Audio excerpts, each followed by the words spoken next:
Friends, welcome into another edition of the Soccer Tejas podcast. I'm Alex Parra. Thanks for joining us here in this Deportes Nation Soccer Tejas space. It's always an honor to have you with us. We want to hear your comments. We want to hear your input also, and your questions, of course, about what you want us to cover, what you want us to talk about in this podcast. It's not about me, Alex Parra, but it's about the two people that you now see on screen. Let's first welcome in Victor Araiza. Victor, good day, good evening. I always say this depending on when someone might be watching or listening. How are you, Victor Araiza? Doing well, Alex. Obviously, we got a few good things to talk about, including that first dash win. So I'll just leave that one there. You look good, Victor. I'm happy for you. You know, you're a positive mindset starting the podcast. Trying to. What else can you do these days with some of these results? Victor, always great to have you with us. Thank you for joining us. And now you see her as well. Beautiful smile today. I don't know what changed, but there she is, the one and only Laura Gomez. Laura, good day, good evening. How are you? I'm doing well, super well. I don't know why I said that. Well. I don't even use that word. But anyways, I'm super happy to be here once again doing the podcast, talking about the beautiful game.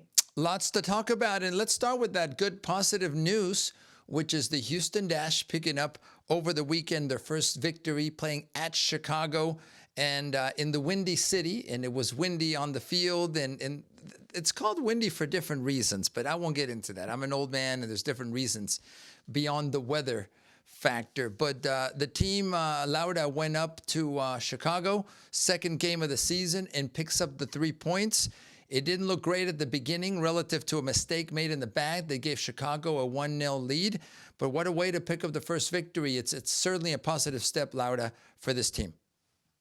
I mean, I was super happy for it because in a moment, the moment's kind of like, it just changed. I was actually getting coffee and I turned around, got the coffee, and then the dash was scored on and I saw the error obviously made by, Paige Nielsen, and turned around and she helped make the set, the goal for the dash. I was kind of like, okay, that's good that, mentally it's not going to affect the team. It's not going to affect her because, she's a really good player. So it was really good to see how the dash didn't let that 1-0 hold them back from pushing forward, which is something that I'm seeing more now this season based on the few games that we've seen, that they're not letting, just being, down in the scoreboard affect them what they're doing. So that's something that's very positive. Dare I say, getting excited about, maybe a good season coming forward.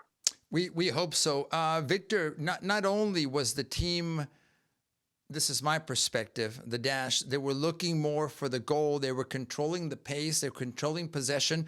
But once again, we saw Maggie Graham shining.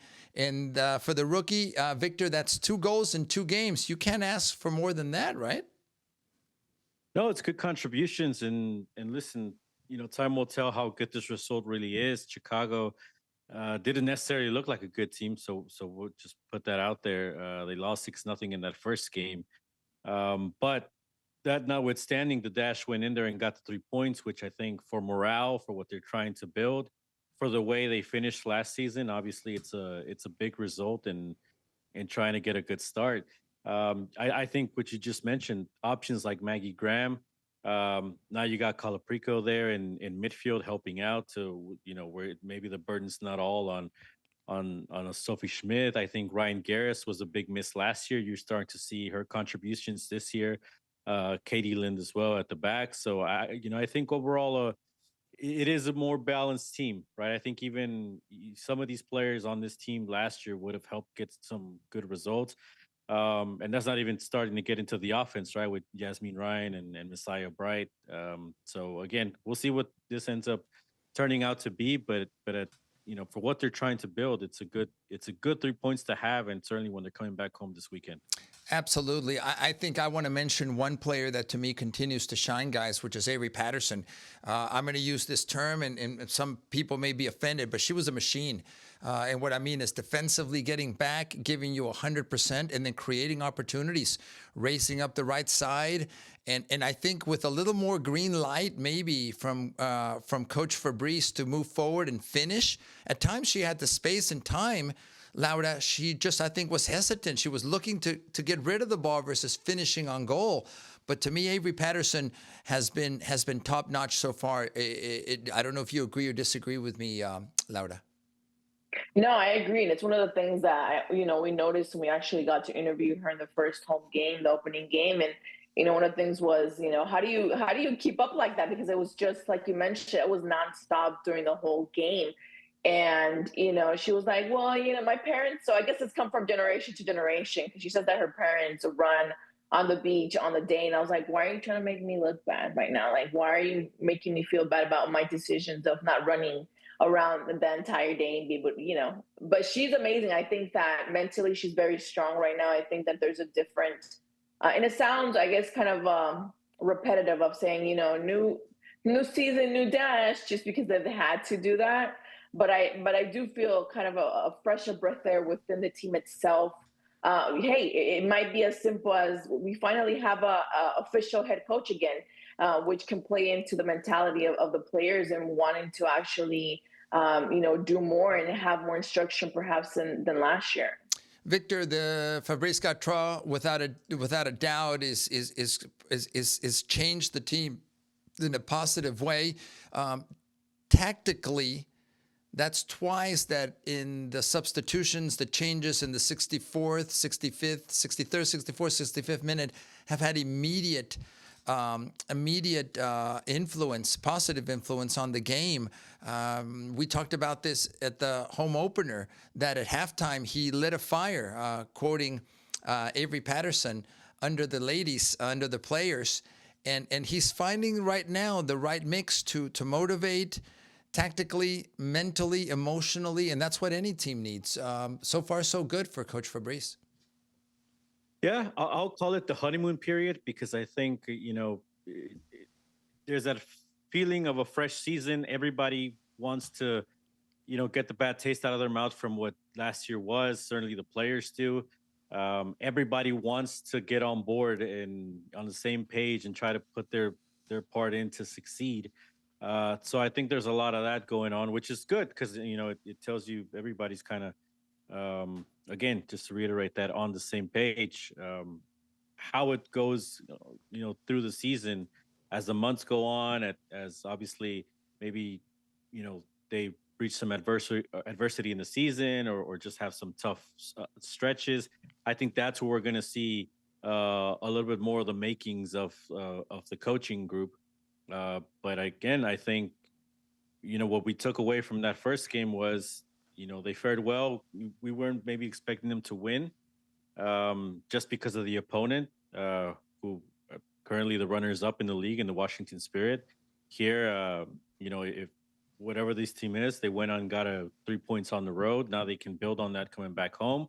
And again, Patterson, I think, goes without saying, she was one of the probably the brightest spot of last season, in this team, a player that stood out. Obviously, this year, she looks like she's just going to be having an up arrow by her name. Yeah. And we didn't even talk about the good news over the weekend, which is Diana Ordóñez is off the season-ending injury list. So that's an option that, maybe not immediately, but coming soon, you can add that aspect up there in the attacking line, and that should add another dimension to the attack of this team. Yeah, I think that was going to be my last note, Laura, and I'll throw that to you. Diana Ordóñez returning. She had shoulder issues. It appears she's ready to be back and compete.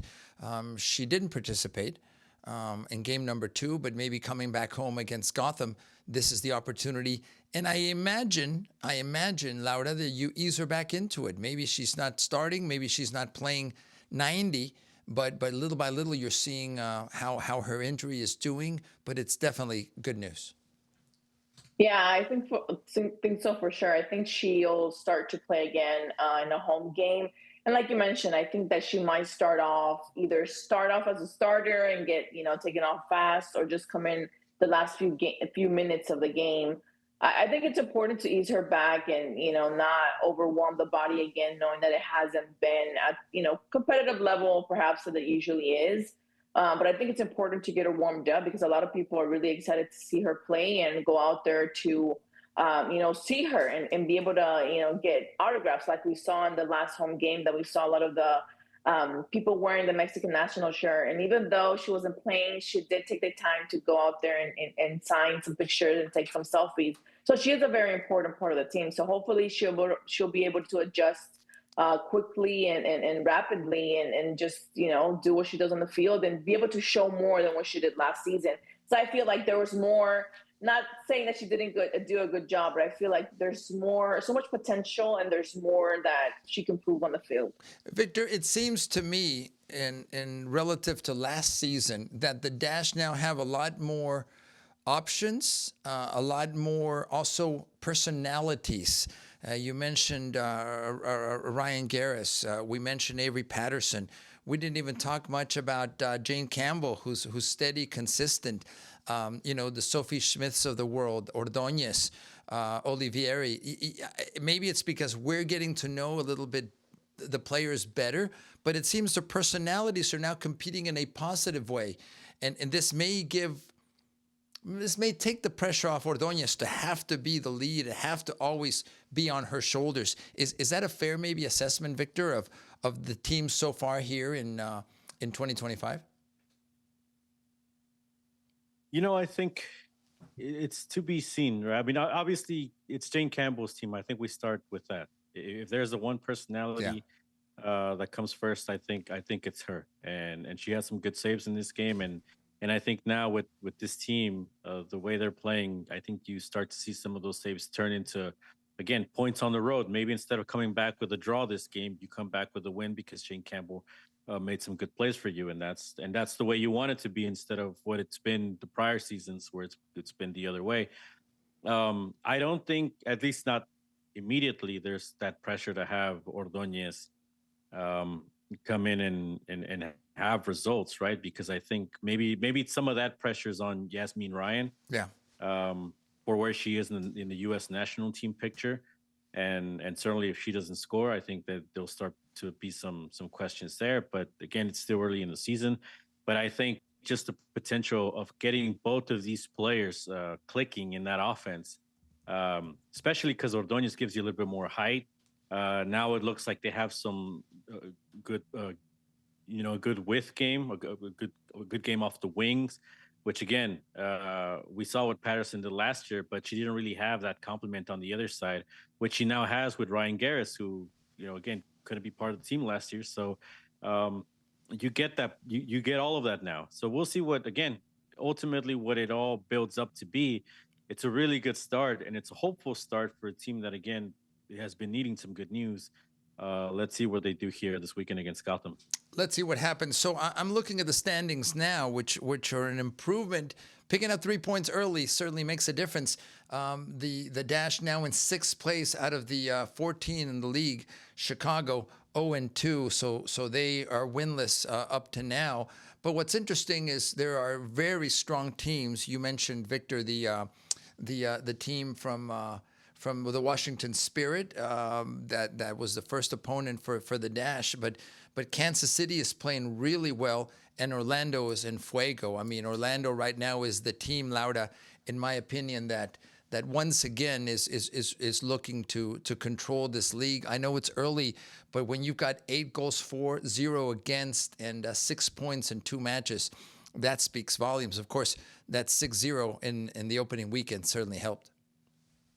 Yeah, no, I think that Orlando Pride is doing magnificent. I mean, you can only just take a look at all the players that they have and the immense talent that they have. And not only that, but, you can have a team that has world names, major names, and the team doesn't mesh together. But Orlando Pride has done that. And I can see them, being in the finals again this year if they continue out there. Obviously, it's so early on into the season, but even with Gotham, they beat them. I think it was 2-0, and they showed that they were obviously there to take the win. And now as we get ready for the Dash taking on Gotham in week 3, by the way, that match will be on Deportes Nation live in Español. So we're looking forward to that. That'll be this Friday, the 28th of March. We're already getting to the end of the third month of the year. But I am looking at a note here that may be a little bit disturbing, that Gotham FC is investigating hateful language, Laura, that was levied against Barbara Banda of the Orlando Pride. I don't know the details of what it is or what it isn't. This is a very strong player. This is an impact player, one of the top offensive players in the league. And it's a shame that this even has to be happening. I don't know if you can share any more information. I'm just now looking at the details, but it's disturbing. We can't have this kind of behavior, it appears, from fans against this player from Orlando. Yeah, and I think that it's something that I'm so glad you eased into that section because I wanted to talk about it. You know, Banda is a very talented player. She's originally from Zambia. Unfortunately, she's had a lot of things that she's had to endure. I think it's a combination of so many things that a person shouldn't be having to experience, and a player either. She had an incident, I think it was in 2022, with the Confederation of Africa, that she had to send in blood work and basically evidence that she was a woman. I mean, I know I'm not here to give you guys a lesson in biology and nonetheless like that, but there is a lot of women that have naturally occurring higher testosterone than other women, but that doesn't make them less women. So there was a lot of controversy of, should they let her play? Should they not? Is she really a woman? What's going on? Yeah. And that really honestly affects a lot of African American or African, players. It's not the first time that a woman of darker skin has been put through these tests. And I don't even want to imagine what it feels that you have to prove that you're a woman. I mean, it's a lot to go through just because you don't look like the standard, quo of how people think that a woman should sound, look like, and all these other things. And it's upsetting to me because it's not what we're supposed to be focusing on. I mean, she's an amazing player. She has talent, and to be put through this and then to go face off with Gotham, the NWSL didn't really say exactly what kind of hate language or hateful language or actions were done, but I'm guessing it does have to do something with the controversy that has been surrounding Banda recently. Laura, forgive me for interrupting. I'm going to read you from one of the reporting entities what is alleged, and again, I'm reading this. Allegedly, a fan who identified as a Gotham season ticket holder, specifically in section 102, who witnessed the alleged incident, this is someone that witnessed it, said they were shocked and disgusted by people, this is other people apparently there, fans, quote, who expressed bigotry towards Barbara that stemmed from racist, transphobic conspiracies that were spread about her after she earned the Women Footballer of the Year in 2024. So I think if you read between the lines, it's consistent with your great explanation of Barbara and her situation. It's not a condition. What I mean is her situation relative to what people's expectations may or may not be of players in this league. So it's a shame. Excuse me. It's a shame. But how do we overcome this, Victor? How do we deal with these issues? I think it has to be investigated, and if this is found to be correct that these fans acted that way, they should be banned? Question mark. Yeah, I mean, I think that's, if you're the NWSL and you want to send a strong message, that's certainly the course of action here. And it seems like they got them singled out, and they probably, from that report I'm talking about, shouldn't be too hard to find who they were or track that kind of stuff down, which is, I'm sure, what they're mentioning as a cooperation between the league and the club. So, right. I would think that's probably the easiest sanction you can actually impose, which is just ban them from attending NWSL games. Yeah. Well, look, raising awareness about these issues, talking about them, I think it's important too. Laura and Victor and friends, let's talk about it. Let's not assume anything. And of course, let's hold people responsible for their comments, their actions as well. So So hopefully that'll be resolved. Before we move on to the other Houston professional soccer team, how do you see, Laura, this upcoming match against Gotham? Again, we'll be presenting that match here on the Portes Nation. Another challenge for the Dash. Being at home maybe might make it a little bit more comfortable, but I'm excited to continue to see this team develop from week 1 to week 2 already, and let's see what week 3 holds. I mean, I think it's on paper, it looks like a very winnable game. Gotham has 1 tie and 1 loss, and the Dash has 1 loss and 1 win. So I think they're in equal playing ground right now. So it's going to be, I think it'll be a good game. It's going to be interesting because I know for sure that the Dash is going to go in with a lot of hunger to win a home game that they haven't done yet. So hopefully we'll be able to witness that. And like you mentioned, selfless promotion of us being there at the game in Spanish in case you want to listen to us. So yeah, I know you want to listen to us, but shameless self-promotion. I have no problem shameless. with that. Yes. There you go. That's the word I was looking. I was like selfishness. You know, I'm bilingual. It just happens sometimes. My wires cross and I don't know the words. So thank you. Laura, I'm the same way. Sometimes it's neither Spanish nor English, and nobody can understand me. And by the way, so that match on the 28th, week 3 of the NWSL. Also that day, the Spirit taking on Bay FC. The Dash taking on Gotham, as we've talked about. Also games, the Pride taking on San Diego. The Current taking on Utah Royals. The Portland Thorns taking on North Carolina Courage. And the weekend closing on Sunday with Chicago Stars taking on Louisville, and then Angel City taking on the Seattle Reign. So there you have a little bit of a look at what's going on in the NWSL.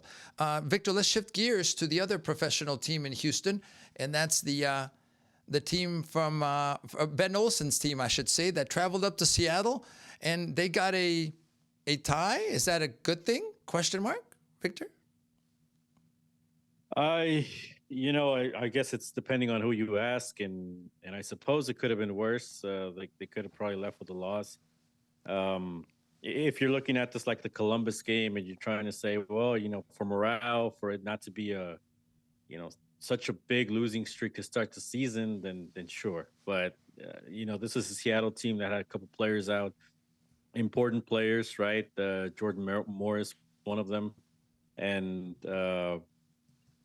I thought there was the ability to maybe get something just like in the playoff series. But again, a team that's not really a team that's conservative, not willing to risk a lot. And, you saw it there. If you want to focus on stats, you can see the stats. They didn't create any corners. They, struggled to create opportunities. And again, they're not unlocking Ezequiel Ponce, which is, a hefty, pricey option that this team went and got last year, and it certainly seems like it's going by the wayside of Sebastian Ferreira. Kind of the same outlook there, as far as, again, maybe it's a different type of forward, different qualities in some respects, but at the end, the team's not doing enough to nurture that attacking game that allows you to unlock maybe the only game changer you have currently on the team. Laura, in that game, we had Jimmy Maurer coming in, the veteran, 36 years of age, starting because of Tarbell's season-ending injury. And then Maurer himself gets injured. The young goalkeeper, and someone's going to have to help me with his name here. Help me out here, Victor. It starts with a Q. Blake Gillingham. Thank you. And I apologize. I know someone's going to get mad at me for that, but did an admirable job in the clean sheet. We can talk about the clean sheet, but when you lose your number 1 and your number 2 goalkeepers, clearly that's an issue, because that wasn't the plan. And in any organization, you've got to be ready to switch gears. But what did you think of Maurer, and then the third stringer, if you will, coming in and helping out the team? I think that it's been a rough start of a season with goalies for the Dynamo. I think that many people were questioning why, the change of the first liner of last season. I think that, I think that it's not always the goalie's fault, but a lot of the goals that have happened recently have been somewhat, I don't know, it's like unexperienced and also problems with the defense that just makes it fall into the goalie. Um, it's something that I don't know if it's a combination of bad luck, of bad calls, of something in between, or something of all of it. That the Dynamo is in this kind of predicament right now. I think that again with what Victor said, the Dynamo hasn't done enough to actually be the ones to score, and I think that they got lucky in Seattle because Seattle had more opportunities. I mean, they had at least 4 shots on target while the Dynamo had one, and they had more possession of the ball and they had more accuracy. I mean, I think that it's something that they were lucky that they were even able to have that 0-0, especially knowing what the issues that they've had in the back. As we look at the goalkeeper situation, so Tarbell out, Mauer out, and I was able to communicate with Pat Onstead, and basically the mindset right now is next man up. This is why you have depth in positions. I would imagine they're going to look for someone to back up Gillingham because of necessity. What would happen in a worst case scenario? I don't wish that on anyone. But I think, Victor, we have to give credit to Tim Hanley, the goalkeeper coach, to keep 2 or 3 goalkeepers ready for action and objectively. And I'll give you my take on the game itself. But objectively, when we're talking about goalkeepers, there being a consistency. All 3 of them so far this season have been reasonable. There was not a big drop-off in either the chemistry with the defense, which is huge to me, that communication, and then just individual athleticism and ability to all make saves. I think that comes from preparation. I think the Dynamo organization would recognize that goalkeeper coach Hanley is doing a good job. Yeah, he's obviously had one of the most experienced guys in MLS. I think the pull here to start the year wasn't necessarily you can say they were proactive and they went and got Jimmy Mauer to offset the fact they let Steve Clark go. Again, to me, that was kind of 1A, 1B with Tarbo and Mauer. Maybe Mauer was looking a little bit better in these games, but I think, the jury was out to see if he was actually going to be able to rescue some results for you. I think the way they play defensively helps out the goalkeeping position. But again, you don't have a guy like a Mikhail or that tandem that he had with Sviatchenko there that experience in you to help a goalie out. And now they're down to their 3rd guy, which is a young kid they brought over, or it's just a young man they brought in the preseason. But part of that is because Xavier Valdez was let go. I think in preseason, Onstad said something about maybe not having the attitude, alluded to something like that. I don't have the exact quote on me. But I think, again, where does that leave the options, right? Is it depth or is it just, filling a need with whoever you have available? I think having a proper youth setup or a setup that allows you to actually bring the next guy up. I mean, Valdez was the guy you were investing in the last couple of years. Now it's basically, he's gone. You brought a new guy in. Good. He's saying, but who's after him now, right? Because I think now that's what the question is, especially since I think Olsen alluded to Mauer might be missing some time as well. So I guess those are the sort of questions this team has. It has turned into a rebuilding year for whatever that may be. I don't think that's just the goalkeeping position, the lack of depth. I think what was the last game? One of the last games. Blanking here. Last game at home, I think you can hear one of the press conferences where Olsen is frustrated. And he says, "Well, I don't have anybody else at defense, Sure. right? Sure. The only guys I have." So again, and Dynamo 2 has been getting some results, but where does that all fit in to getting MLS ready players and moving them up the chain? And look, you can say Seattle was maybe lucky with their injuries and during the international break to be able to get a result. But that's also credit because of their academy and having guys like Rothberg that played well against the Dynamo in the past. Yeah.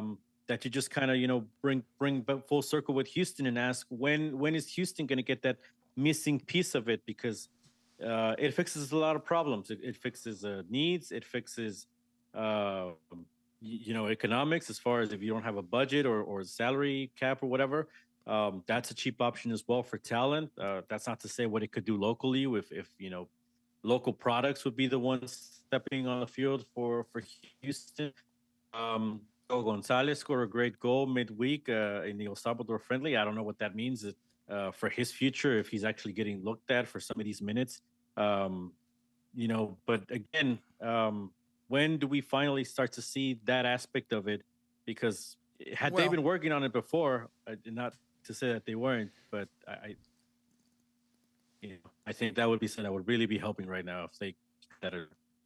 Yeah, Victor, I think the internet gremlins are and I know it's a lot to unpack. Are trying to mess with your feed there. They're trying to disturb your speed there. But we caught most of that.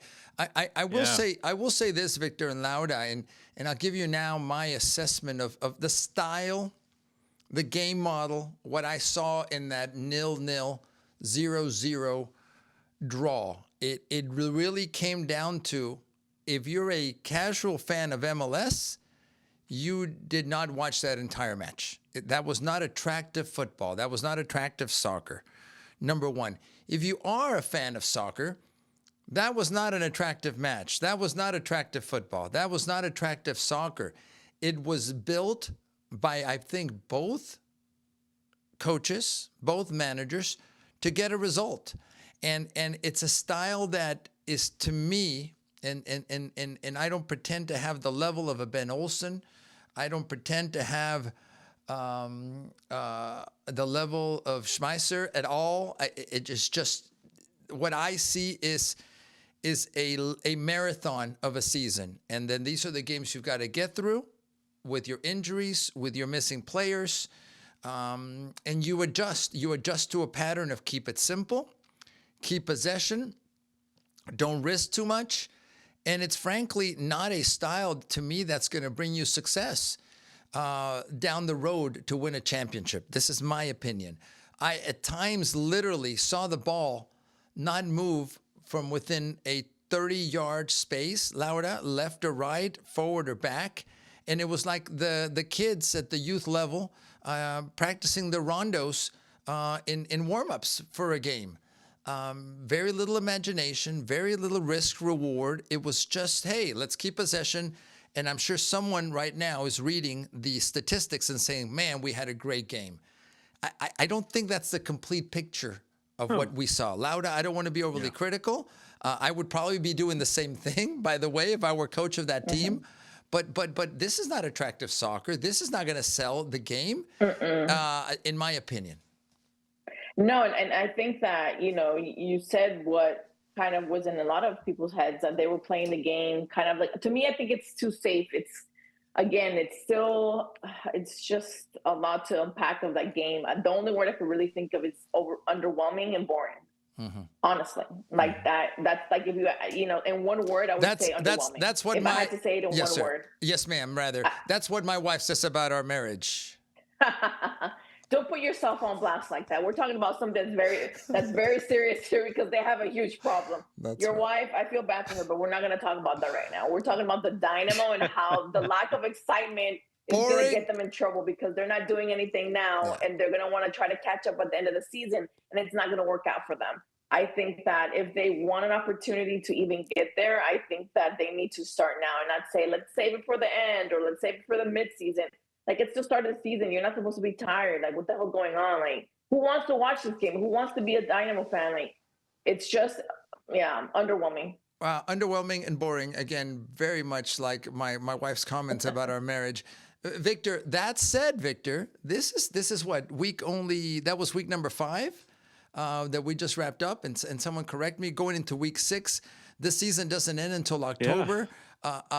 I don't think if I were in Ben Olsen's shoes that I would play it much differently. You don't need to be attractive right now. You need to get points, and that's what I'm going to say. This but you could get in trouble like that. Like, if you have that mentality of not getting points now, you're going to get in trouble at the end. Like, then what's the point of like even a season? If Sure. you just play 10 games and say in 10 games to decide a season, like I don't think that's the mentality they're supposed to have. They're supposed to be the best that they could be But each that's what game MLS and is. try to do what they can do, especially knowing the past season that they had, knowing like the embarrassment that they had with Miami. That's no, you have things to prove more than just even making the playoffs. Like you can't wait more. You need to do it now. Well, Laura, you mentioned the comparison, Victor. You and I talked off air about this. The comparison, measuring yourself against the best, which one of those teams is Miami, you already see where this team is. And this was without Messi, Victor. Yeah, and also, this is what a lot of the MLS games are across the league. So barring watching Messi and friends over there in Miami, this is why this league has been a tough sell for the average soccer fan, if I can put it that way, in the United States. The fan that likes the game, that watches other leagues around the world, but that can't be convinced to watch this league. This is why these kinds of games, there isn't that risk, there isn't that attractiveness. A lot of the players are just there occupying space because they are. Nobody really stands out, or even if they could stand out, an Amin Bassi, maybe even a Sebastian Kowalczyk, they aren't giving the liberty to make individual plays, brilliant plays. These highlights that we see on YouTube clips when they arrive, we don't see those players here. Aliou Ibrahim, when he arrived and he had an explosiveness to his game that no longer exists. Yeah. Right. And so I think that's part of the reason as well. And I know we're talking about selling the game, but you hit the nail on the head. Ben Olsen gets paid to make the playoffs. He gets paid to make his bosses look good. That includes Pat Onstad and Asher Mendelson, and that obviously includes the ownership group headed by Ted Siegel. The ultimate goal of this team isn't to win an MLS Cup championship. I don't care what they say. It's to make the playoffs, and that's what this team is. At least that's their purpose. So yeah, if they collect a point here, a point there, and at the end they're in the hunt for the playoffs, that's what they're going to be building to. And that's why the pressure has to come internally, I think, more than anything from the ownership group. Because it's not going to come from the fan base, and it's sure as hell not going to come from media.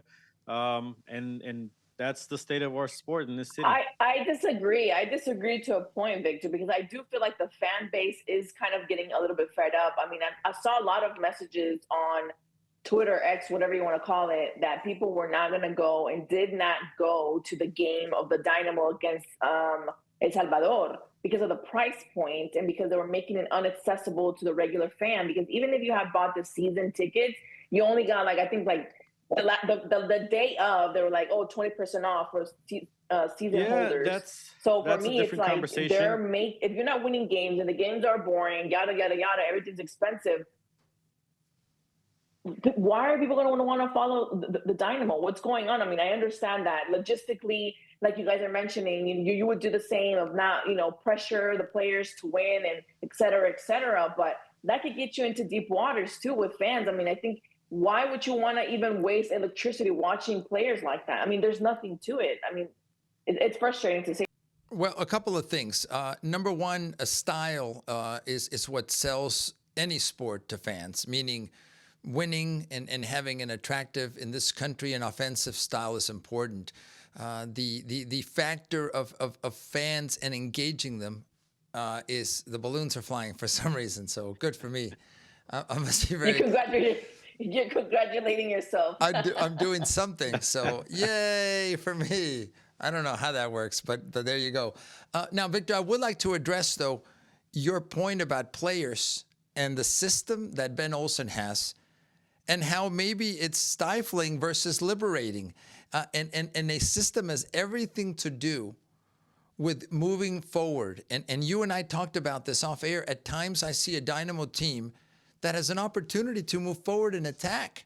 But that's not the natural instinct of the system. It's to hold the ball, possession, and then retreat before risking anything moving forward, even if you have numbers, even if you have an opportunity.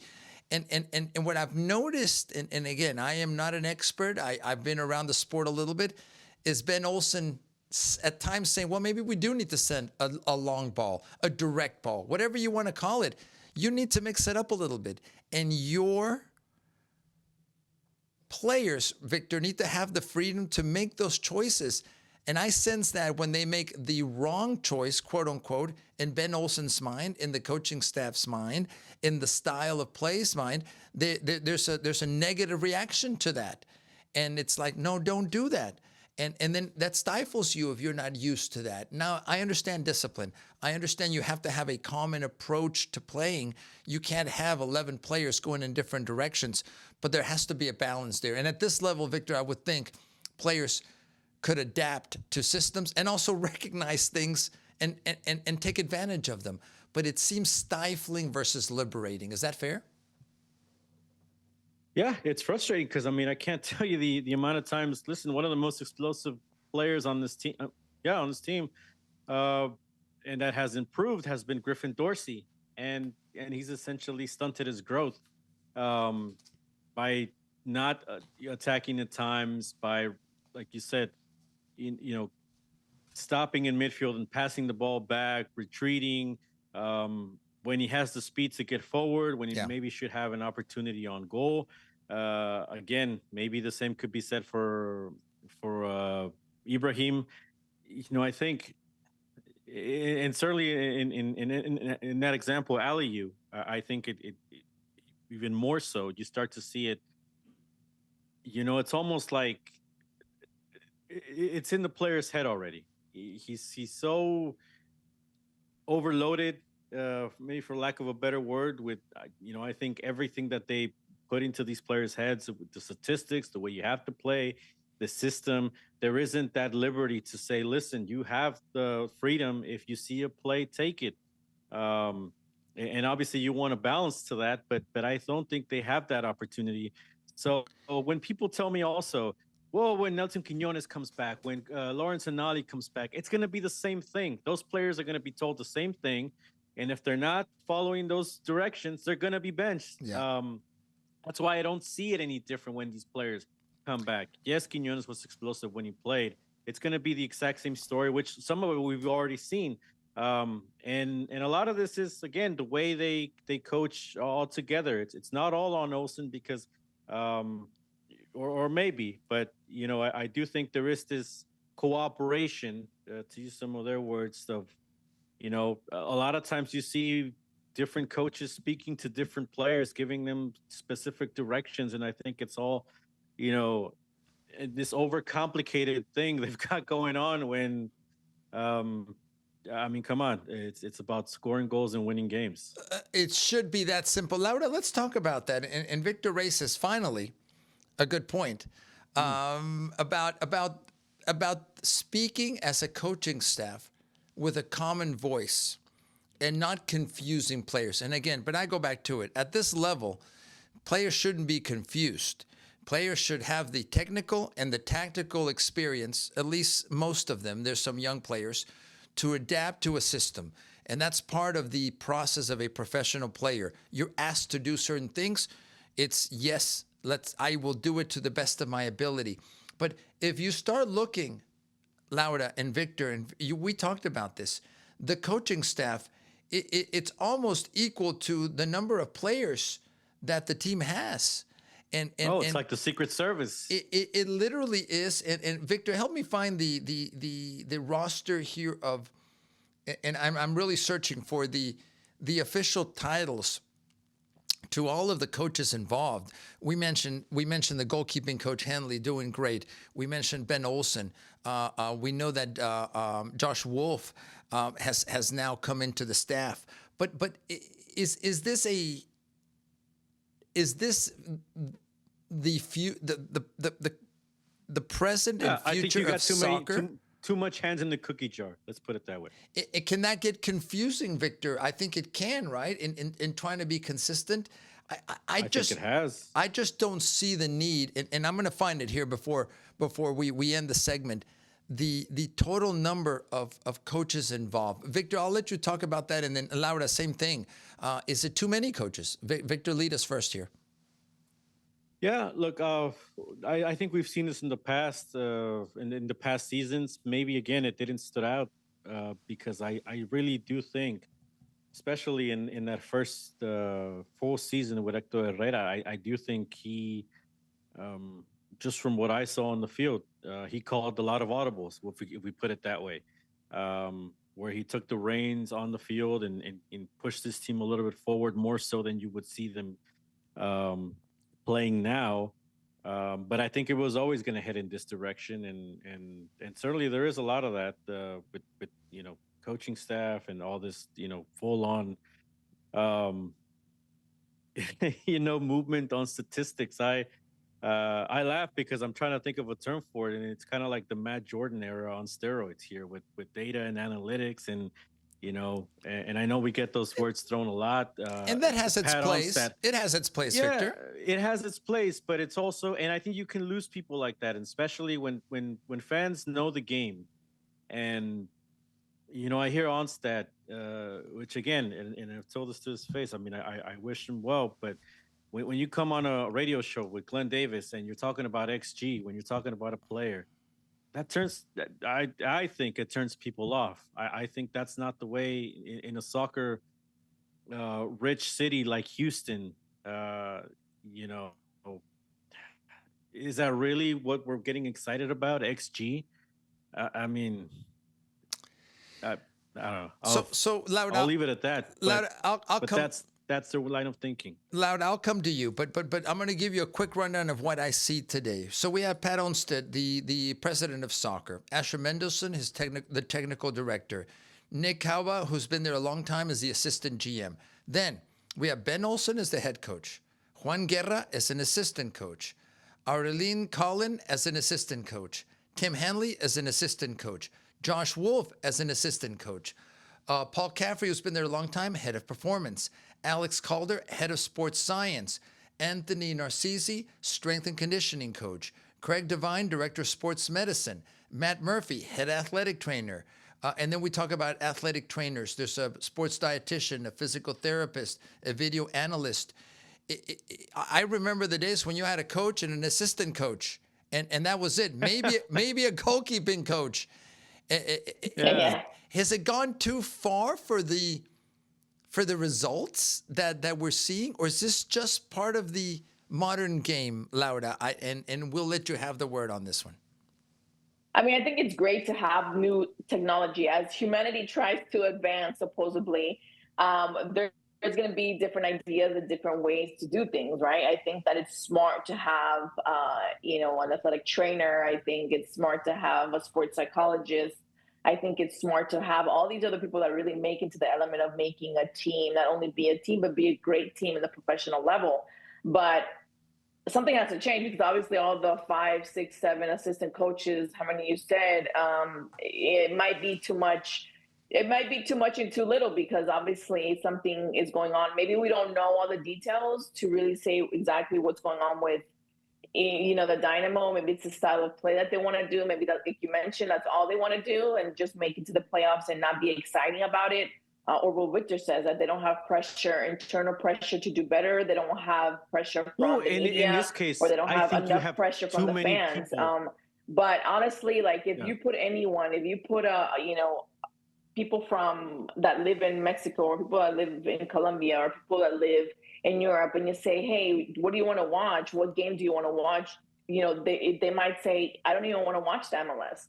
Because that's one of the things that with my cousins from Colombia, they're like, oh, yeah, I'm not interested. And the only reason that they've been kind of watching it is because when they hear big names, like when Ibra was there, the ones that like Messi are like, okay, Messi's there. But it's really hard for me to pitch them, hey, watch a Dynamo game with me. Because they're like, okay, they don't have anybody that's a big major player or well-known star. But when they see 10 minutes of the style of play, they're done. They're like, let's go eat.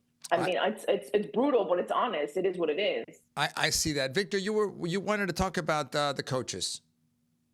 I think the number of voices. The thing is, well, yeah, I think you have too many people that think the same, and I don't think that's helpful, because I think you should, my opinion only, and this goes with any industry, I think you would want people that think differently than you to disagree with you. To disagree with you, yes. Well, to at least give you a different point of view as well. Yeah. Of, and just get your mind thinking in a different direction. What's something I may be missing instead of, you know, Josh Wolf and Ben Olsen, they're the same people. They're the same person. I think the same line of thinking goes with Onstad and Mendelssohn. So again, who's the contrary here to say, listen, guys, just my opinion. Sure. Why don't we try this or why don't we try that? Maybe that's a Juan Guerra. I don't know him personally, and I haven't watched enough of Phoenix to know, you know, what that was like. To maybe he's the one voice, but if he is, that's what the one.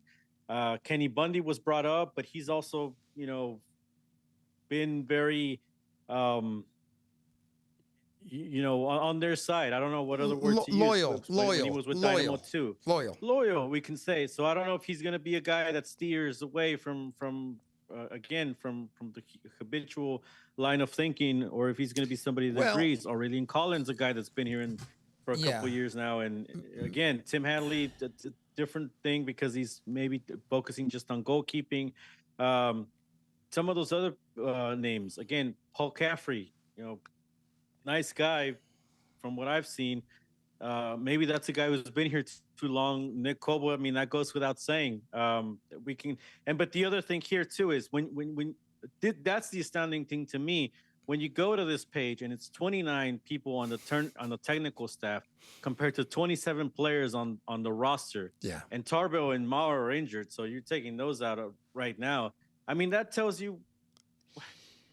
Here's my. And we're not even getting into Dynamo 2, the academy, and if that even goes down the line. Yeah. Well, way it should be. Look, I'm going to tell you this, and I know I'm going to offend some of you friends because I'm very old school when it comes to coaching. It's about respect. It's about knowing your players, but it's also not a democracy. You cannot rule by committee. You cannot say, especially in-game adjustments and preparation for matches, to say, guys, let's take 10 minutes to make a decision about this or that.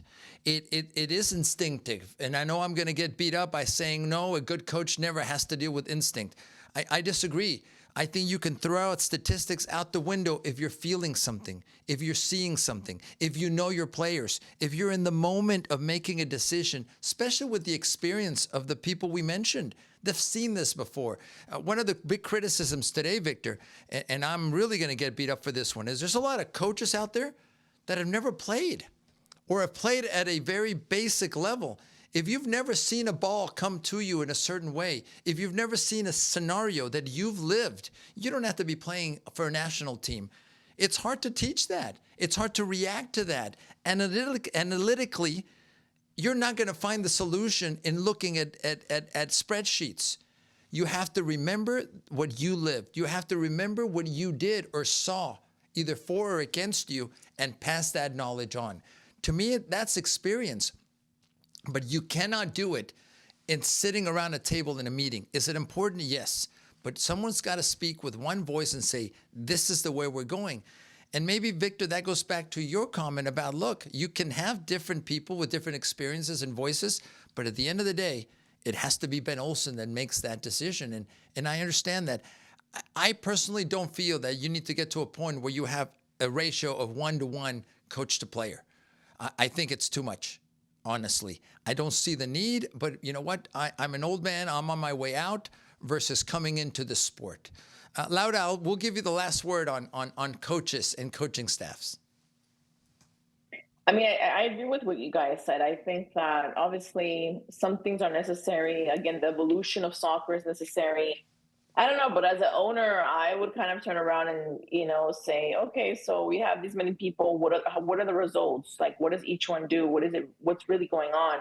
Because I'm all for like the mental, spiritual, and physical well-being of all the players. Because I think that if you're good in all those three, you're going to perform better. But, you know, at this point, even though you guys keep saying, oh, it's so early on, who cares, they didn't score, blah, blah, blah, I think that we do have to take a deeper dive because, I mean, if they don't want any more fans, and I go back into that, if they don't want any more fans, just tell us, hey, we're not interested in fans. We're just here because, you know, we're in Houston and we need a soccer team. The World Cup is coming, but we're not really interested in making this exciting or getting the other fans interested in the MLS. We're just here to take up space because that's what I feel that has been going on. not only with the Dynamo, but with other teams, I think. But I think that the Dynamo is one of the ones that has kind of fallen into let's just survive, let's not thrive kind of mentality. And certainly that's what we've at least seen, although the team has made playoffs 2 consecutive years. We'll wrap up the MLS talk. The Dynamo next face It doesn't Portland. matter, Alex. Stop giving them good points. Stop giving them kudos. They made it to the playoffs. Okay, like what difference did that make? What is that, a star? Is that a trophy? It's nothing to me. Remember I when we think used they're to beyond like, yay, they made it to the playoffs. No, they need to show more because it's been many years without them doing anything. So for me, that little tap in the back of saying, hey, you made it to the playoffs, I'm beyond that. Leave me alone, okay? I'm trying to put the little stars on my forehead like I did when I was little. The Dynamo next face Portland away again. So 2 games out in the Pacific Northwest before they come back home on the 5th of April to take on LAFC. So that's a little bit of what's going on with the other professional team in town, the Houston Dynamo. Let's jump right into the U.S. men's national team, Victor, and what we just witnessed against Canada, against Panama. I don't want to call it a disaster, but it's a time to panic yet, Victor, about Pochettino, what he's doing with this U.S. men's national team? I think it depends on who you ask. Certainly, it's fuel for I'll call them the Berhalter believers or the Berhalter apologists. Now they have fuel to say, see, it wasn't all his fault, which I think that is part of the reason why, for those that say, look, they don't have a lot of room here, a lot of games, a lot of FIFA international windows from here to the World Cup. That's in part because Berhalter stuck around too long, right? Maybe you could have had Pochettino for a Copa America or just another type of coach. Listen, I think this helps more than it hurts the U.S. national team heading into the World Cup. Because the last thing you want is false confidence. Hold on. I'm going to interrupt you. You said this helps more than it hurts. You mean the results from this nation? Yes, because there was no. First of all, I don't even know if the hunger, or maybe that's the wrong word to use, but just the need to win the Nations League, it didn't exist for the U.S. Right. They won 3 straight, but basically the same group of players. So as far as a challenge there, and I'm not saying. And maybe they do lack motivation. I'm not going to get into some of that now, but I just think I think this meant more for some of these teams like Canada, like Panama, against the U.S. Certainly Panama. I think the bigger issue there was that the U.S. couldn't break them down when they probably should have known that that's how Panama was going to play regardless. And Panama, again, maybe it's a mental thing, but they have their number. It's 3 games now that they've eliminated them, or at least defeated them outright, as was the case in the Copa America. But again, I do think it helps because at least you look at some of the things you need to work on. It's all frustration, panic mode, maybe just because of back-to-back. But again, I think once cooler heads prevail, once you look back at it, I do think it helps. Because again, Pochettino was talking to Sky Sports, right? Saying, yeah, we can win the World Cup. And I'm sure there is some of that line of thinking with fans. And I don't think it's out of line because you have a World Cup at home. And I think if there's ever a chance to go for it, it's now more than ever. And that goes for Mexico, which I don't even think is a favorite either. Maybe even for Canada to at least put forth their best World Cup effort ever. Yeah. But I do think it is a little dangerous that everybody all of a sudden feels it's a given that this crop of players was going to get to, I don't know, at least the semifinals of a World Cup. Maybe this is a reality check here, and this resets and reinvigorates the team. And that's why I think it will help more than it hurt. Laura, forgive me, Victor, for interrupting you. Laura, I'll let you take it, but this is not a team that's going to win the World Cup at home. I'll be honest with you. I mean, for us to talk in those terms, I think would be innocent and wishful thinking. There's nothing wrong with dreaming. I want to play in the NBA one day, but I'm too old, too short, and have no skill. I've got to be realistic too. It's great to dream about it. I honestly think that the expansion of the teams participating in 2026, the lack of qualifying for the host teams doesn't help, because then the big surprise might come in game 1 or 2 or 3 of the group, and then that's it. Laura, but I've got a lot to say, but I'll let you first of all lead us now and follow up to Victor regarding of what we saw in this Nations League fiasco for the U.S. I mean, I kind of want to side a little bit towards what Victor said of that this is something helpful. But I did see kind of a lack of kind of like that passion, that grit, the love for your jersey. I think that there's a lack of that. There's a lot of young players. Yes, there's a lot of young players that are out of the MLS playing in different parts of the world that are getting the experience that they need to be able to create a huge team that could go face to face with teams that have, a successful soccer DNA within the country itself. Because let's face it, the U.S. is still light years, in my opinion, behind compared to Brazil or to Argentina, to Mexico, to Colombia, even to Honduras, to having that DNA soccer really embedded into the community, into the country itself. So maybe that has something to do with it. But the players that I saw there, yeah, there's potential. Yes, they're young, and we can't blame everything on the coach, because I feel like there is somewhat of a lack of, I don't want to say talent, but a lack of a spark to really make them better, make them want it more. It was confusing really to see them play, and that could be said something similar to Canada. Canada, the DNA in Canada isn't soccer, it's hockey, right? So we have players that have played hockey for years, and the kids grow up playing hockey, so that's something that they know that they're good at. For them to try to be, and they've gotten better in soccer, it's something admirable. And I think that the US should be ahead of Canada, but obviously they're not. So that's my question too. Like it's just a lot. Yeah. Look, there's a lot there. I'm going to be the old man, the grumpy old man in the room. Selling the dream to any country and any national team is important, right? You cannot take the dream away from everybody in CONCACAF that believes that Canada, Mexico, and the United States are hosting, and that's exciting, and there's going to be a party, right? And I'm going to talk about this later in what's on my mind.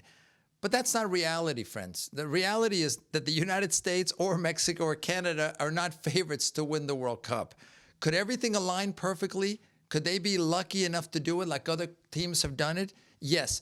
But if you're a betting person, if you're a knowledgeable person of the sport, its history, the United States and Mexico, I'm including both, are not there.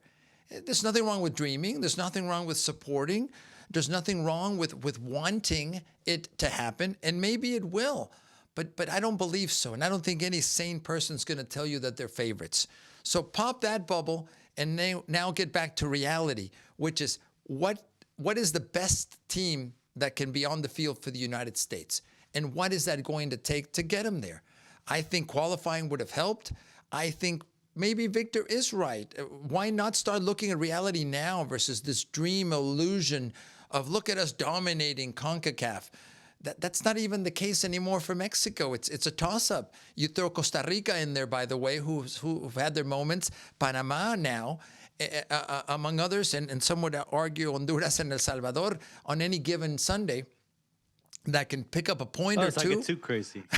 That's right. Now we're going to get but I mean, the CONCACAF has become more competitive compared to other years, and that's why Mexico's been having trouble being, the golden child that they once were. Yeah. But look, Mexico struggled too in this Nations League. I mean, Raul Jimenez had a phenomenal 2 games, but barring that, Mexico had some problems that would have had a bigger magnifying glass on him if it wasn't because Jimenez had an amazing, again, stretch here. Yeah, look, the illusion might continue into friendlies when you're playing other maybe second, third tier European or South American nations, but you've said it, Laura, the consistent nations that know how to play the sport and win, Argentina, Alemania, the Deutschland, Uruguay, once you start talking real level of consistency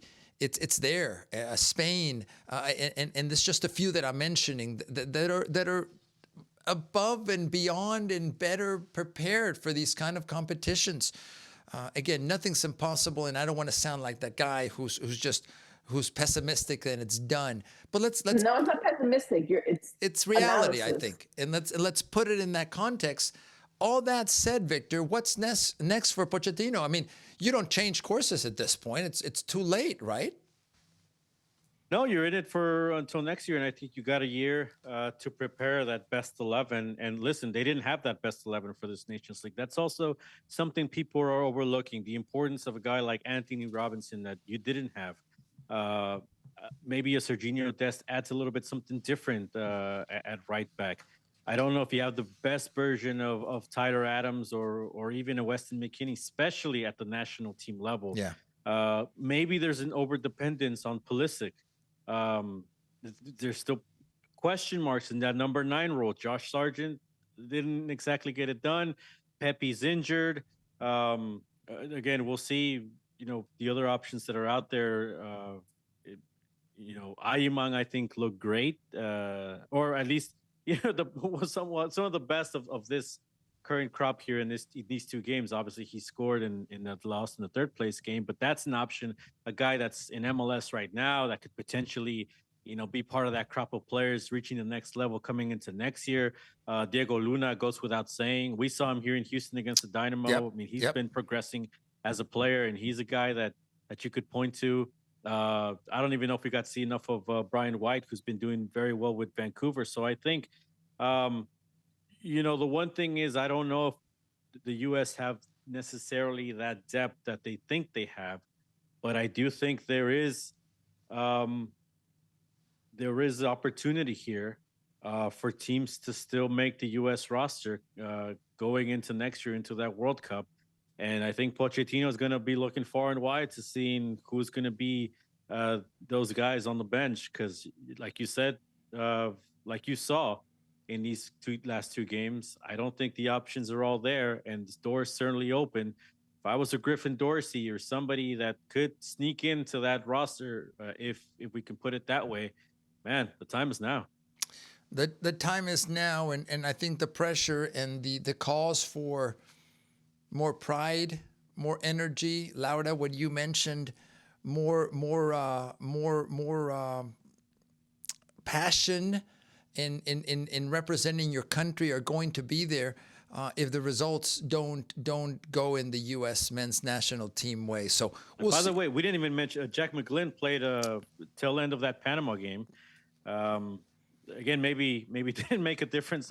Maybe nobody would have in this U.S. system. But again, that's another player that could rise his stock going into next year. If I don't know if he's going to necessarily get to do it with the Dynamo, but like I said, I think the door is open. Yeah, I think one of the realities from this CONCACAF Nations League, Laura and Victor and friends, is now opportunity for a few more pieces. And that's a good thing. You mentioned Jack McGlynn and others that could potentially get a longer look, a better look, and that will definitely maybe set that opportunity for others. So that's a little bit of talk, friends, about the U.S. men's national team. Mexico beating Panama 2-1 in that competition. We'll see what develops next, and I'll have to look at the calendar about what's coming up next for the national teams. I wanted to switch gears here as we wrap up. We're well into an hour of this podcast. That we always look at our watches and go, man, let's get it done under an hour, and we talk way too much. Victor, you brought this to my attention. The Friedkin Group, which is actually a group, a business group based out of Houston. Owners, Dan Friedkin, the owner of Gulf States Toyota. Yeah, if you bought a Toyota, you've probably contributed to Mr. Friedkin's rise as a businessman and his family. And they've done a great job in what they've done, at least locally. But they're into sports franchises. And I'm not just talking kind of, third division U.S. soccer, but they're the owners through their subsidiaries of Roma in Serie A and of Everton, if I'm not mistaken, Victor, in English football, Yeah. which are huge acquisitions. The context of this conversation is that Mr. Friedkin and his organization are also interested now in bringing the NHL, National Hockey League, to Houston. Apparently in a better position than Mr. Fertitta, who owns the Rockets. Victor, I think this is news that eventually trickles to soccer. And what I mean is this. I think if Friedkin announces in the next year or so that he's got an NHL franchise, number one, that's going to make the Dynamo Dash, the soccer side of this, hurt, because it's just going to be another competitor in the sports market, number one. But eventually, if all this works as in my mind sees it, and you guys are going to correct me, it could be that Mr. Friedkin could line up and own potentially the Dynamo Dash down the road. The question, Victor, is someone that's already at that level of investment in the sport, why hasn't he looked in his own backyard, Victor?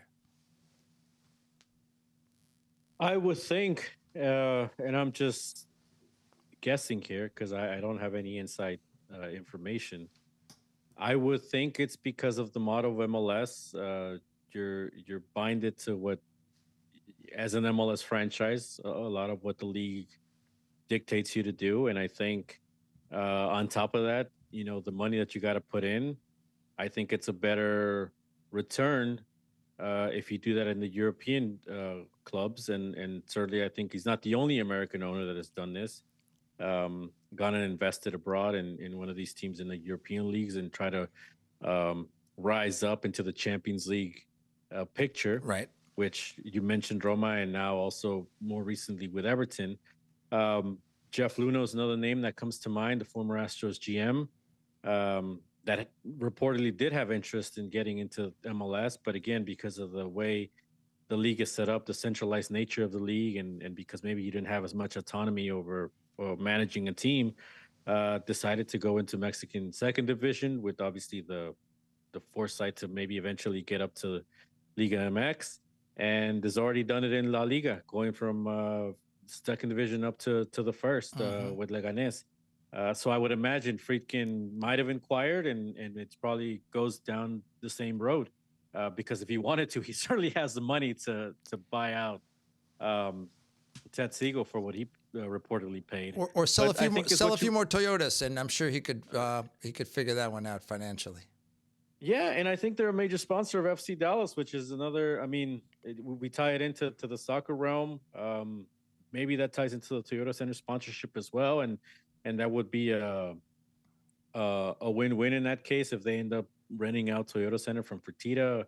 I mean, I think it's exciting because Houston has wanted a hockey team for a long time.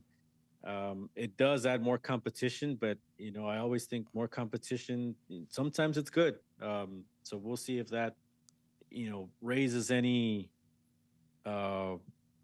motivation within the Houston teams to maybe try to carve out a bigger piece of the pie, because it certainly you would have another big team coming into the picture. Certainly for some people, the NHL may be what completes the top four for them, and not MLS. So Laura, it's interesting. It's yeah, interesting. it is interesting. Laura, there's a scenario. I'm not looking into my crystal ball, where post World Cup, maybe there are some changes to the ownership of the Dynamo Dash. Mr. Ted Siegel has already said that yes, he's looking into what the Dash's future looks like. Why isn't this the timing? Maybe adding an NHL franchise.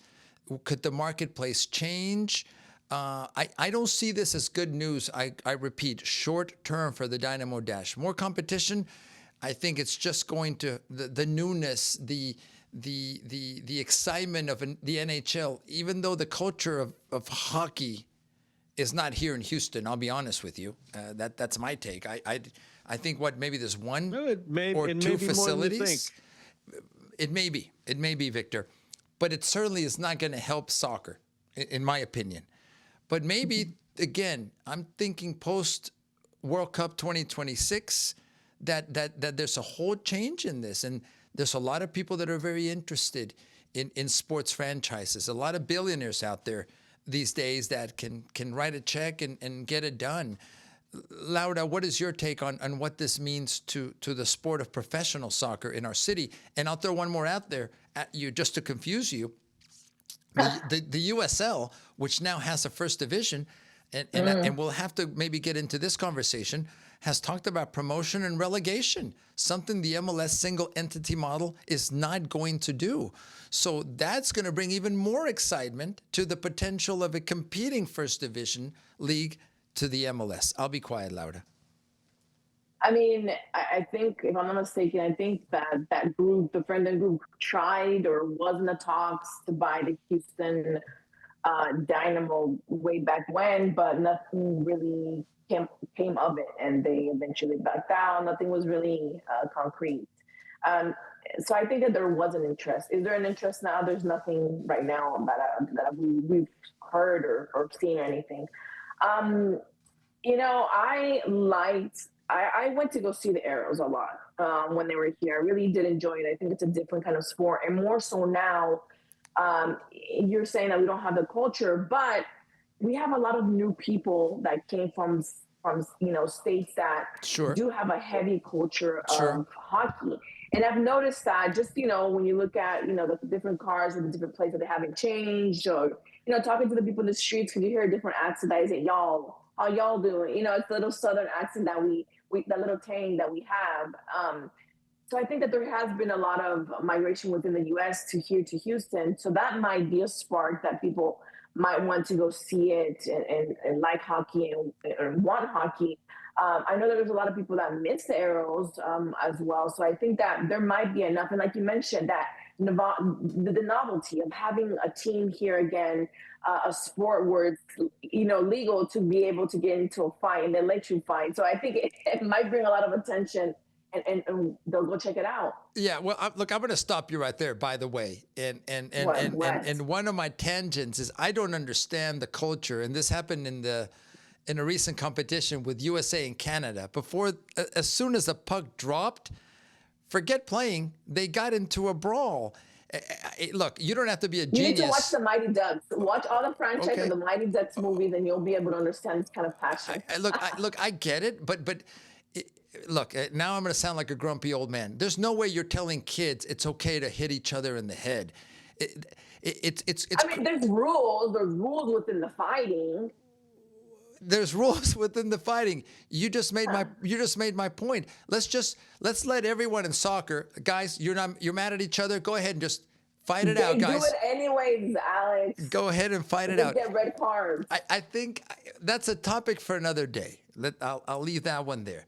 But yes. No, but the point is that I do think that it might bring more difficulties to the teams that we currently have. I mean, we've seen the turnouts in the stadium the last few seasons, but I think that, whether there's 1 or 5 or 10 more professional teams, I think that the Dynamo and the Dash have to focus on themselves. They have to focus on the people who already love soccer. They have to make it entertaining. They have to want the people that love soccer, which I know Houston is a soccer city, and nobody's going to tell me that it's not, because we can't base that off just the Dynamo and the Dash and the attendance.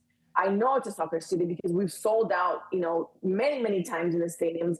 There's been a lot of games that have been, sold out. So nobody can tell me that Houston is not a soccer city. Now, they can tell me that it's not a Houston Dynamo, Houston Dash city. Maybe that's a different topic. But I think that the love and the passion for soccer is here. But there's a lack, again, like we mentioned, and again, we bring this up, episode again, the lack of connection of love and loyalty to the Dash and to the Dynamo with the community. So there has to be that connection. And once that bridge is made, it's going to be very hard to do, because we've had people here from different countries, and I'll say myself, from Colombia, that I still follow games from Atlético Nacional. I know there's a lot of Mexicans that follow Tigres, Monterrey, America from Mexico. So there's that lack of connection, that bridge has been built. No matter where that person goes to live, they're going to have that connection to that team. And that's something that the Houston Dash and Houston Dynamo need to work on. No matter if these people that are here in Houston, and love the Dynamo and Dash. And if they go to live in Washington or go live in New York or Florida or Amsterdam, they're still going to follow that team, which is something that has been done with some fans, but there needs to be more of that. And that is why we have, it is a soccer city, and we have the different voices, Laura, and I think you've stated it well. We'll get back to this hockey thing, I promise you, at some point. They're telling us it's time to go, by the way, guys. An hour 20 into this soccer podcast, the Soccer Tejas podcast. So, friends, thank you for watching us. As we wrap up, Victor, I'll start with you. What's on your mind as we head into the end of March and we continue following MLS, NWSL, men's national team, and so many other different soccer leagues and teams? What's on your mind, Victor? I think the biggest one is, again, just the World Cup coming here next year. It's sooner than we think. And we're creeping closer and closer to the summer, which will make it 1 year out. We'll have the Gold Cup this year. The final will be in Houston, so we'll see if that ends up being the U.S. and Mexico, or if we have somebody else that crashes the party. And again, that'll be maybe the last big tournament for any of these teams, so the hosts, I'm saying, to do something. But again, it almost. It feels so close and yet so far with again the buildup to it. I go back to maybe the lack of action, and excitement and building up this World Cup. We've asked this question: what is going to be the legacy of this World Cup in Houston? What is it going to leave Houston with, other than obviously just a big influx of income for a couple weeks? And I think that's kind of the big question here. We just talked about the NHL potentially coming to Houston, and that being another competitor for the Dynamo and the Dash. That wouldn't even be an issue if again, we were nurturing this soccer community, uniting it. And I think you wouldn't need, I think there's enough fans to go around the city of Houston. You wouldn't even need to worry about any competition. So the World Cup is coming, in case you didn't know, and I'm sure tickets are going to go out on sale here soon in the fall, I believe, and there's already some hospitality packages out there. We've started to hear of some sponsors, and we started seeing some events here and there, but I don't think we've hit that full stride, and I don't know if we will going into next year, and hopefully I'm wrong, because obviously it's going to be like a hurricane coming through here. But man, I think we got to do a little bit more, don't we? Victor, that's what's on his mind. By the way, what's on my mind, not too far away from yours. We didn't compare notes, but apparently we were thinking the same thing. Laura, maybe you're thinking World Cup too, but what's on your mind as we wrap up this the Soccer Tejas podcast? Honestly, it's always soccer, and I think that it always has to do with, I think right now my mind is on the World Cup, but also I guess like the women that have been stepping up and being given more opportunities to be involved in soccer in a pro level and different areas of what we call, football. I wanted to say about Katia Garcia, Sandra Ramirez, and Karen Diaz. They officiated the CONCACAF Nations League, the third place match, which was US and Canada.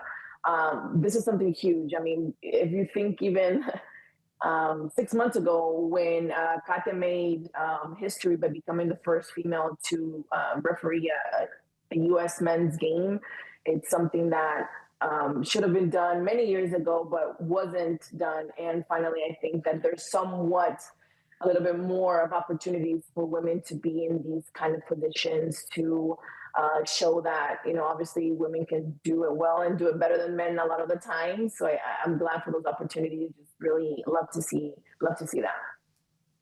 Without a doubt, it's something we take for granted maybe now. We see more women that are referees, that are game officials at the highest men's leagues, and without a doubt, it should have come earlier, sooner, and I'm glad it's happening. Let me wrap up with what's on my mind, guys. And we talked today about the U.S. men's national team. and USA, Canada, and Mexico hosting the 2026 World Cup. Houston, in particular, where we were based out of, being one of the host cities. But what's on my mind, very similar, I think, to Victor, is this is a party that's coming in many ways. That's maybe one way to describe it. It's going to be a big party. It's going to be a celebration. But whose party is it going to be, friends? Whose party? Who's going to be invited into the party? I've been around this world long enough to know that, you know what? Someone can hype up a party, but if you don't have an invitation, if you don't know where it's taking place, and somehow you've been asked to contribute, how does that benefit you? Knowing that some people are having a really good time, that's great, fantastic. You don't want to rain on anyone's parade. So what happens to Houston after the party's gone? What happens to the legacy of soccer?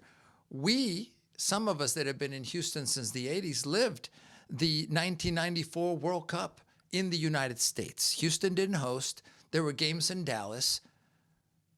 But there was no follow through on a lot of the things that were quote unquote talked about, discussed, infrastructure, creation of leagues, not just photo ops, not just banners that were up for a month. Is it fair to ask those questions of our leadership at the county, at the city, at the state, at the national level? Photo ops are great for politicians. I love being part of going to a party and enjoying it with friends and not being someone that's poo-pooing on it. But think of the World Cup as a party, as a big party. But not all of us are going to get into that party. I doubt many of us are going to really be directly involved in the party. It'll be great to watch on TV, and it'll be, whoa, there's NRG Stadium. I know where that is because I drive by there when I sit on traffic on 610. Is that as close as I'm going to get to the party? Again, who's going to enjoy the party? How's it going to go? And I think part of our job, Victor and Laura, is to tell those stories of the invitees to the party. Some people don't even want to go to the party, and I get that. They don't want to be anywhere around it. And maybe that's another different story to tell. But this is not a party for everyone. It's going to be a great party for whoever's invited. So that's what's on my mind. I don't want to poo-poo it. I'm excited about it because the World Cup is a big deal. But let's think of those terms too. If you're the one making noise in your house till 3 o'clock in the morning, look at it from the neighbor's perspective who have to get up at 6 to go to work, and you have no idea what they're thinking about Vanilla Ice playing for the 50th time. So that's my take. That's what's on my mind. I don't need you to comment. We'll just leave it out there. So as we wrap up, Laura, some final words as we wrap up this version of the Soccer Tejas podcast. Don't forget to tune in for the Houston Dash game this Friday en español. Ahí pueden escucharnos y ver algunas entrevistas que vamos a tener. Muchísimas gracias, Laura. Yes, Laura will be on the call with Daniela Rodriguez, so we're excited about that. By the way, Victor, you can also plug the Roughnecks. You and AB Figueroa are launching our Spanish language coverage of the UFL Roughnecks. That's what I was going towards. Roughnecks start the season on the same day, so it'll be a doubleheader there with the Dash. But we'll try to make it as easy as we can for you to find it on deportesnation.com or the app. But yeah, in Espanol, you can listen to the Dash or the Roughnecks on Friday night. And listen to AB. Victor, not so much, but AB is very, very good. I'm just kidding. Victor, you're amazing. Thank you, sir, for your contribution on this podcast and everything you do for soccer. Laura, likewise, your perspective is necessary, important, and also very educated and experienced. I didn't call you old. I just called you experienced.